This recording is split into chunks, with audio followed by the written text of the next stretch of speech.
പാപ്പ പറയുന്നു, നീതിയുടെ ക്രമം ഉത്ഭവിക്കുന്നത് സ്നേഹത്തിന്റെ ക്രമത്തിൽ നിന്ന്.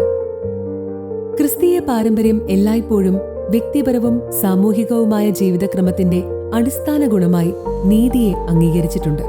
സമൂഹത്തിന്റെ ക്രമം സ്നേഹത്തിന്റെ ക്രമത്തിൽ നിന്നാണ് പിറവിയെടുക്കുന്നതെന്ന് വിശുദ്ധ അഗസ്റ്റിൻ പറഞ്ഞിട്ടുണ്ട്. സ്നേഹം ശരിയായി ക്രമീകരിക്കപ്പെടുമ്പോഴും ദൈവത്തെ കേന്ദ്രസ്ഥാനത്ത് പ്രതിഷ്ഠിക്കുമ്പോഴും അയൽക്കാരന്റെ അന്തസ്സിനെ അംഗീകരിക്കുമ്പോഴുമാണ് വ്യക്തിപരവും സാമൂഹികവുമായ ജീവിതം അതിന്റെ ശരിയായ ദിശാബോധം വീണ്ടെടുക്കുന്നത്.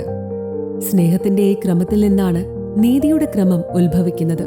അതിനാൽ നീതി ഒരു നിയമപരമായ തത്വം മാത്രമല്ല, കൂട്ടായ്മ കെട്ടിപ്പടുക്കുന്നതിനും സമൂഹത്തിന്റെ ജീവിതം സുസ്ഥിരമാക്കുന്നതിനും സംഭാവന ചെയ്യുന്ന മൂല്യവുമാണ്. ഓരോ വ്യക്തിക്കും അർഹമായത് നൽകാനുള്ള സ്ഥിരവും ശാശ്വതവുമായ ഇച്ഛാശക്തിയാണ് നീതിയെന്ന് വിശുദ്ധ തോമസ് അക്വിനാസ് പറഞ്ഞിട്ടുണ്ടല്ലോ. അത് ഓരോ വ്യക്തിയുടെയും സത്യത്തിലും പൊതുനന്മയ്ക്കു വേണ്ടിയുള്ള അന്വേഷണത്തിലും വേരൂന്നിയതാണ്. യഥാർത്ഥ നീതിയില്ലാത്തിടത്ത് ആധികാരിക അവകാശവും നിഷേധിക്കപ്പെടുന്നു. കാരണം ഓരോ വ്യക്തിയുടെയും അസ്തിത്വത്തിന്റെയും അന്തസ്സിന്റെയും തിരിച്ചറിവിൽ നിന്നാണ് നിയമം രൂപം കൊള്ളുന്നത്. ദാനധർമ്മത്തിൽ വെളിവാക്കപ്പെടുന്ന സ്നേഹത്തിന്റെ മൂർത്തിമഭാവത്തിലേക്ക് ഓരോ വ്യക്തിയുടെയും അവകാശങ്ങളെ ബഹുമാനിക്കാനും വ്യക്തികളോടും പൊതുനന്മയോടും തുല്യത പ്രോത്സാഹിപ്പിക്കുന്ന ഐക്യം മനുഷ്യബന്ധങ്ങളിൽ സ്ഥാപിക്കാനും നീതിയിലൂടെ മാത്രമേ സാധിക്കുകയുള്ളൂ.